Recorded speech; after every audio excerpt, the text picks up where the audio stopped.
বৈঠক, শিক্ষাক্ষেত্রের সমন্বয় ও ভবিষ্যৎ পরিকল্পনা সংক্রান্ত বৈঠক। কেন্দ্রীয় শিক্ষা প্রতিমন্ত্রীর উপস্থিতিতে বৈঠক বিকাশ ভবনে। বিকেল 4টে বৈঠকে মুখ্যমন্ত্রী উপস্থিত থাকতে পারেন।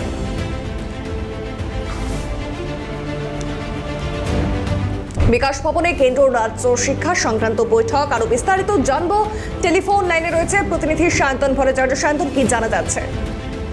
দেখো, আজকে বিকাশ ভবনে একটি বৈঠক রয়েছে এবং রাজ্যের শিক্ষা দপ্তরের সঙ্গে শিক্ষা মন্ত্রকের অর্থাৎ দিল্লির শিক্ষা মন্ত্রকের একটি বৈঠক, যেখানে শিক্ষা মন্ত্রকের আধিকারিকরা এবং কেন্দ্রীয় শিক্ষা প্রতিমন্ত্রী সুকান্ত মজুমদার তিনি থাকবেন এবং রাজ্যের মুখ্যমন্ত্রী সেই বৈঠকে থাকার কথা রয়েছে। 4টের সময় বিকাশ ভবনে এই বৈঠক হবে।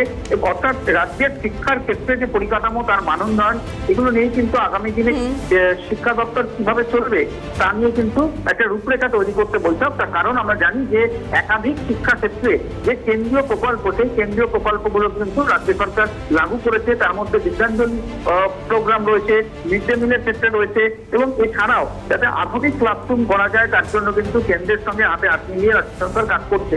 এই কেন্দ্রীয় প্রকল্পগুলো যেগুলো শিক্ষা ক্ষেত্রে ইতিমধ্যে লাগু করা হয়েছে রাজ্যের তরফ থেকে, সেগুলোকে কিভাবে আরো মসৃণভাবে চালু করা যায় বা আগামী দিনে একেবারে কেন্দ্রের অনুদান নিয়ে বিভিন্ন প্রকল্পগুলোকে কি করে এখানে লাগু করা যায়, সবটা মিলিয়ে কিন্তু এই সমন্বয় বৈঠক। এবং শিক্ষা মন্ত্রকের যারা আধিকারিক থাকবেন, শিক্ষা প্রতিমন্ত্রী থাকবেন এবং তার পাশাপাশি কিন্তু রাজ্যের মুখ্যমন্ত্রী সেই বৈঠকে থাকার কথা রয়েছে, এমনটাই সূত্রের খবর। একেবারে বেশ, ধন্যবাদ সায়ন্তন।